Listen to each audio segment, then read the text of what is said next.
ጀላስ ምርጫ ይሄ እንደሚሆን እኔ ገብቶኝ ነበረ። አብርሽ ዛሬ እንግዲህ ሁለቱንም አልፈልግም ብሎ አሰናበታቸው ማለት ነው። ብዙዎቻችሁ ሄርሜላን ነው የሚመርጠው፣ ከሄርሜላ ጋር ሊሆን ነው ስትሉ ጮቤ ስትረግጡ የነበራችሁ ሰዎች አሁን አብርሽ ሁለታችሁም ነው ያሰራችሁኝ። ሁለታችሁም ለእኔ ጥሩ አይደላችሁም። ሄርሜላ እኔ ጋር ያደረግሽው ነገር አለሽ። ትዳሬን ልጄን ትቼ እንዲሄድ ያረግሽኝ፣ የትዳር ህይወቴ እንድጠላ ያረግሽኝ አንቺ ነሽ ተብላለች። በቃ ይሄው ስታሽቃብጭ የነበርሽ እያንዳንድሽ ሄርሜላ የኛ ንግስት፣ የኛ ልዕልት፣ የኛ ጹሴት ምናምን ስትሎ የነበራችሁ ሩታ ኦልሬዲ ለምደዋለች። አብርሽ ሌላ ሴት መቀየሩ ምናምን ለምደዋለች ሲጀመር ማለት ነው። ሲቀጥል ሩታ አብርሽን ከራሷ ጋር ያረገችው እልህ ይዟት ነው፣ በንዴት ነው። ሲቀጥል አሁን ሩታ የተናደደችው በሄርሜላ ፊት እንደዚህ ማለቷ አናዷታል። ልታለቅስ ሞከራ ነበረ፣ ግን ለሩታ ይሄ ነገር አዲሱ አይደለም። አብርሽ ምን አይነት ሰው እንደሆነ በደንብ ጠንቅቃ ታውቀዋለች። ግን ሄርሜላ እንደዚህ ይለኛል ብላ በጭራሽ አላሰበችም ነበረ። ምክንያቱም እኔን ይመርጣል ብላ በጣም በኮንፊደንስ ነበር ስትናገር የነበረው እና ወሽመጧ ብጥስ ነው ያለው። የሰው ባል መቀማት ይሄ ነው እኮ ችግሩ። ወሽመጥሽ ነው የተበጠሰው አይደለ? እኔን ይመርጣል ሩታን አልፈልግሽም ነው የሚላት። አብርሽ እኮ ወደ ራሱ ሲመለስ ማንን እንደሚመርጥ እናውቃለን ስትል ነበር እኮ። አይ ለማኝ ሴት እኮ ይሄ ነው መጨረሻው። ለማኝ ነሽ። እሺ ትዳሩን ትቶ እንዲሄድ ያረግሽው አንቺ ነሽ። እንደውም አብርሽ ከዚህ በኋላ ሄርሜላን ነው የሚጠምዳት ታያላችሁ። ምክንያቱም ትዳሩና ልጁን ትቶ እሷ ጋር እንደዛ ሲጃጃል የነበረው በጤና አይደለም ብሎ እንግዲህ ሌላ ቺክ ሊመርጥ ነው። ሁለታችሁም አታስፈልጉኝ የሚላ ወይ ሩታ ጋር ይመለሳል ወይ ደግሞ ሌላ ሴት ይዛል ታያላችሁና እንደው እኔ ምኞቴ ምን እንደው ታውቃላችሁ፣ ሩታ ጋር ሆኖ ህይወቱን በሰላም መኖር ካልፈለገ አብርሽ ግን እኔ እንደ ሀሳብ ማለት ነው እንደ ሩታ የሚታገስ ሴት የለም። ሩታ እኮ አብራ የሆነችው ምንም ሳይኖርህ ምንም በቃ ባዶ እያለህ እዚህ ለመድረስህ ቦርጭ ለመውጣቱ ፊት ለመወፈሩ ለመወጣጠር መኪና ለመግዛት ቤት ለመግዛትህ አንደኛዋ ከኋላ ሆና ስትረዳ ስታግዝ የነበረችው ሩታ ናት። ስለዚህ ሩታን እጃ መዳፋሽ አታርጋት። የፈለገ ነገር ሄርሜላ የመጣችው አሁን ነው። አሁን ታዋቂ ከሆንክ መኪና ከኖረ ቤት ከኖረ ብዙ ነገር ካለ በኋላ ጥቅም ሲኖር በቃ አንተ የተሻለ ቦታ ስትሆን የመጣች ሴት ናት። ሩታ ግን አውራ ያደገች ያሳደገች ሴት ነው እና እሷን እጃ መዳፋሽ አታርጋት። የልጅ እናት ናት። ከሩታ ጋር ብትሆን ጥሩ ነው። ሄርሜላ ምን አይነት ስግብግብ ሴት እንደሆነች በደንብ ገብቷል አይደለ? ሁላችሁም ከዚህ በኋላ የሄርሜላ ተንካሲስነት ይገባችኋል። የሄርሜላ አስመሳይነት። ሄርሜላ በጣም ሲበዛ አስመሳይ ናት። ምክንያቱም ሩታን በተመልካችም በቤተሰቦቹም እንዲጠላ አድርጋለች። እንድትጠላ ነው ያረገቻት። ሲቀጥል አሁንም ቢሆን አብርሽ ጋር ልክ እንደ ደና ሰው እየሆነች ልክ አብርሽን እንደምታስብለት እንደምትጨነቅለት በቃ ከሩታ በላይ እሷ ለሱ እንደምታስፈልገው ለማስመሰል በቤተሰቦቹ ፊት በተመልካች ፊት በጣም ብዙ ጥረት አድርጋ ነበረ። ግን ደግሞ የጥረቷ ሳይሳካ ቀረት ብሏል። ኪሳራ ሆናለች ማለት ነው። ምንም የተሳካላት ነገር የለም። ሁሉ ነገር ከሰረ ብሎ አብርሽ ሄርሜላንም ሩታንም አልፈልግም ብሏል። ሄርሜላም ለማስረዳት እየሞከረች ነበር፣ ግን አፋፏን እያዛን ነበር። ስታቅፎ ራሱ እንዴት እንደደበረው። ስለዚህ ሄርሜላ ከስረሻል ስታስመሰኝ ነበር። አብርሽ ይመርጠኛል፣ እኔ እንደሚመርጠው አብርሽ እኮ ደና ሲሆን ማን እንደሚበልጥ ግርጥ ነው ምናምን ስትይ ነበረ። ግን አሁን አልመረጠሽም። እኔን ጠንበለል አብርሽ ይመች። በቃ ሁለቱንም አተራምስ በቃ ቻው አልከው።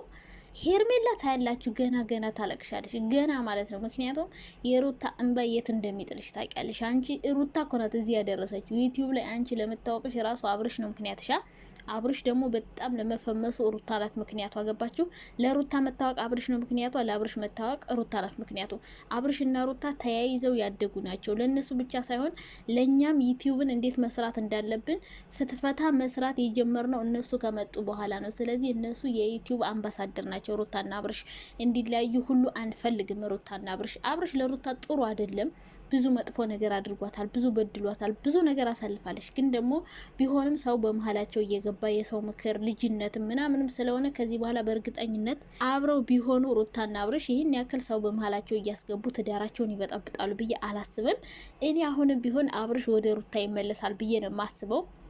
ምክንያቱም ሄርሜላ ጋር ያደረጋቸው ነገሮች እያንዳንዱ ቀለበቱን ሁሉ እንደማያስታውስ ነው እየነገራት የነበረው። ቀለበቱንም እንደማያስታውስ ቀለበት አስረዳኝ ነበር ስትለው ቀለበት እሸት አላላት። አውልቄው ነው ለምን አወለቅሽ ሲላት እነ ኤፍሬም አስወልቋት እንዴት በግድ አስወለቁሽ እያለ እየጠየቃት ነበር። እሱ ቀለበቱን በቃ ሁሉም ነገር ሲያደርገው የነበረው ከሄርሜላ ጋር የፍቅር ጥያቄዋን ሲቀበል አብሮ ቤቷ ሲሄድ ምናምን እያደረገ ያለው ነገር በሙሉ እንደማያስታውስ ነው እየተናገረ ያለው። ስለዚህ አብርሽን እንደውም ያሳበደችው ሄርሜላ ናት ማለት ነው። እንደዛ ነው እሱ አሁን እያሰበ ያለውና ሄርሜላን ምን ያርጋት አትሉኝም? አብርሽ አሁን ሌላ ሴት ይዞ ደግሞ አንቺ ሩታ ላይ ያደረግሽውን ነገር አንቺ ላይ ያድርግብሽ። አዎ ምክንያቱም የሩታን ባልቀምጠሽ ቀለበት አስሮልኛል፣ ወዶኛል፣ ፍቅር ጥያቄውን ተቀብሎኛል ምናምን እያልሽ ስትበጠረቅ እንደነበረው አሁን ደግሞ ሌላ ሴት ይዞ ለእኔ ቀለበት አስሮልኛል የኔ ባል እኮ ነው ተይልኝ እያልሽ ሌላ ሴት ስትለምኝ እናያለን። አሁን ታያለሽ። ምክንያቱም ሰው የዘራውን ነው የሚያጭደው። ሰው የዘራውን ነው የሚያጭደው። ያደረግሻት ነገር መልሳ ታያለሽ፣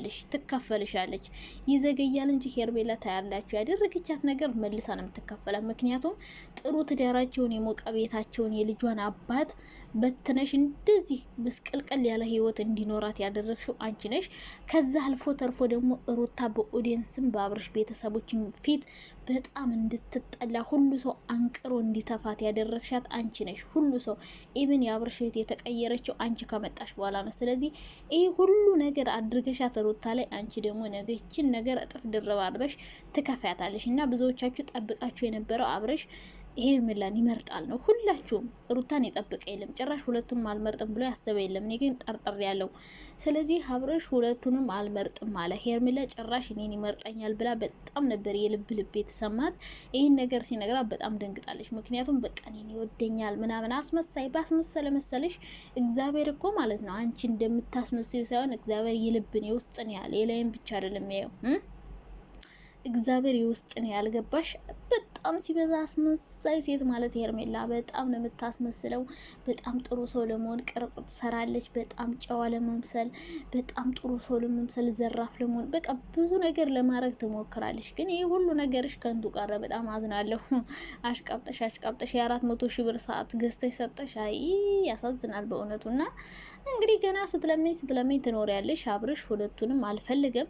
እንግዲህ ነገ ወይ ከሩታ ጋር ይመጣል ወይ ደግሞ ሌላ ሴት ይዞ ይመጣና ህይወቱን ይቀጥላል ማለት ነው። ሄርሜላም እየሄድሽ ሩታ ከዚህ በኋላ ሌላ ሴት አብርሽ ካመጣ እርግጠኛ ነኝ እየሄደች አትለምንም፣ አትጨቀጭቅም። ታያላችሁ። ሄርሜላ ግን መቼው ነው አብርሽንም አትፈተው? ሌላ ሴት ሲይዝ ለኔ ሁሌ አሁን 10 አብርሽ የሚጠይቀውን ጥያቄ ጭራሽ አትመልስም። በቃ ሄርሜላ ጭንቅላቷ የሚያስበው ምንድነው? ሩታን ትተህ ከኔ ጋር አሁን ነው በቃ ከኔ ጋር የጀመርከው ህይወትስ ከኔ ጋር የጀመርከው 10 ምን አንቺ አንድ ቀለበት ስለታሰረልሽ ምን ታካብጃለሽ? ሩታ እኮ በቤሎ ሽማግሌ ልኮ በስርዓት ያገባት ሚስቱ ነው። ፈታታል ምንድነው ፈታታል? ምን የተጋባ ይፋታም ያለሽ የተፋታ ይታረቅም ያለሽ ማን ነው? ሲቀጥል ካንቺ ይልቅ ሩታ ጋር የተሳሰሩበት ነገር ትልቅ ገመድ አላቸው። ልጅ የሚባል ትልቅ ገመድ አለ። ያ ገመድ እያለ አንቺ ምን ለአንድ ቀለበት እንትን ታያለሽ? ከልጅ ትበልጫለሽ እንዴ አንቺ? በጣም አካበድሽው ማለት ነው። ለማንኛውም እንግዲህ አብርሽ ወደፊት ምን ይወስናል ማየት ነው። እኛ እንግዲህ ድራማ መኮምኮም ነው።